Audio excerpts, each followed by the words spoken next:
Unit 1. The Salfish Giant.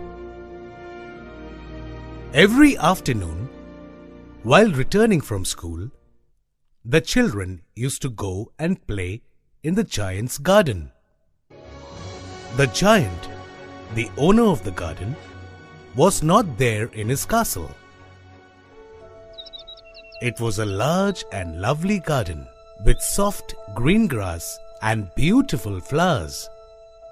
There were many trees that blossomed in the springtime and had rich fruits in the autumn. Birds on the trees sang so sweetly that the children would stop their games and listen to them. "How happy we are here," they said to one another.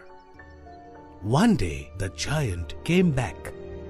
He had been with his friend.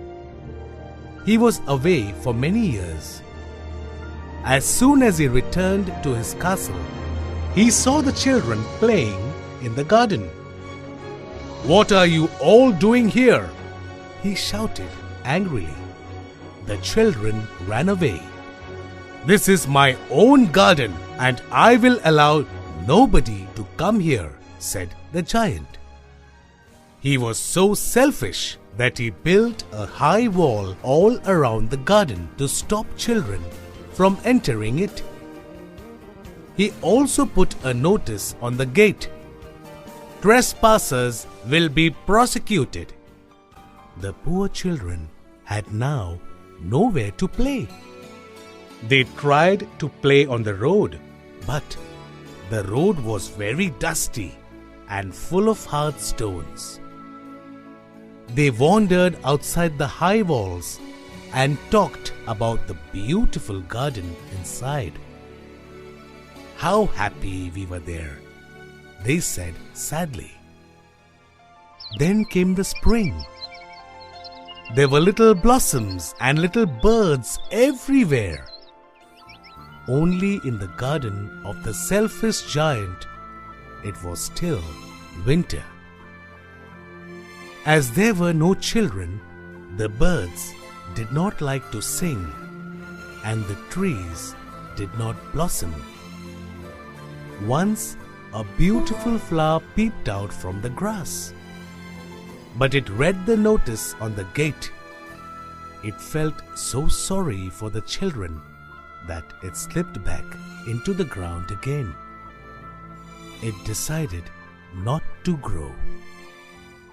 But only the snow and the cold wind were happy.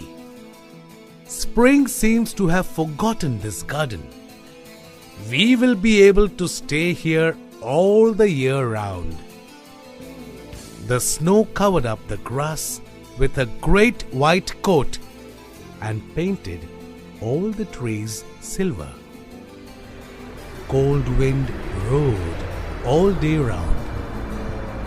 "This is a nice place," he said. Every day for hours together, he rattled on the roof of the castle and also ran round and round the garden as fast as he could. "Why is the spring so late?" exclaimed the giant. He waited for days together, but the spring did not come, nor the summer. The autumn gave golden fruits to every garden, but to the giant's garden she gave none.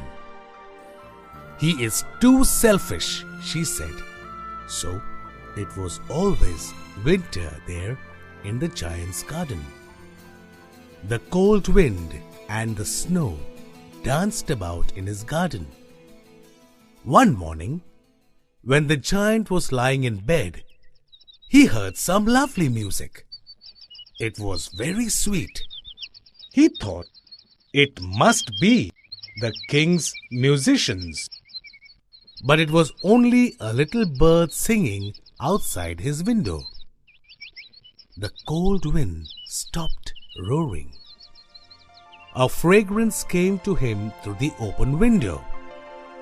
"Oh, the spring has come at last," said the giant, and he jumped out of the bed and looked out.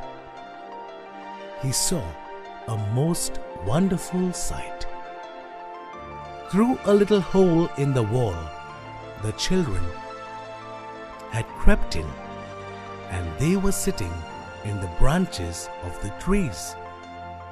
In every tree there was a little child, and the trees looked happy to have the children back again.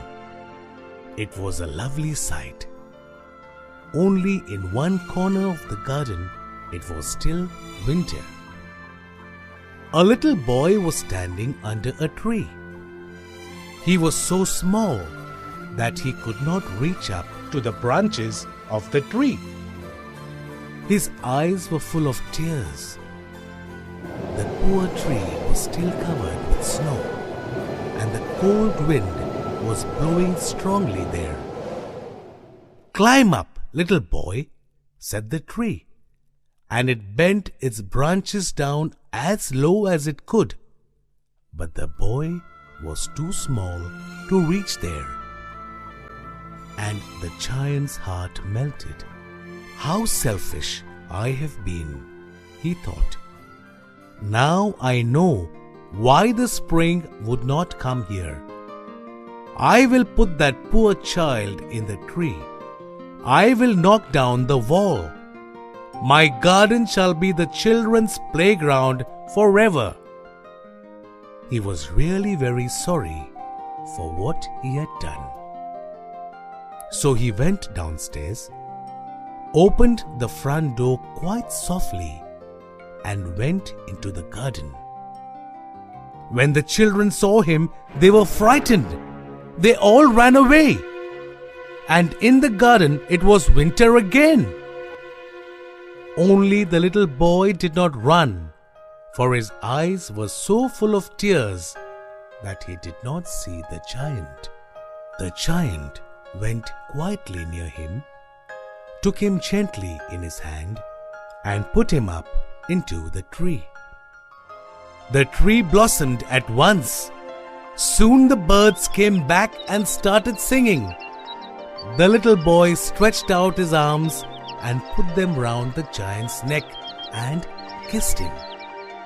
The other children, when they saw that the giant was not wicked any longer, came running back, and with them came the spring. The giant took a big hammer and knocked the wall down. "It is your garden now, little children," said the giant.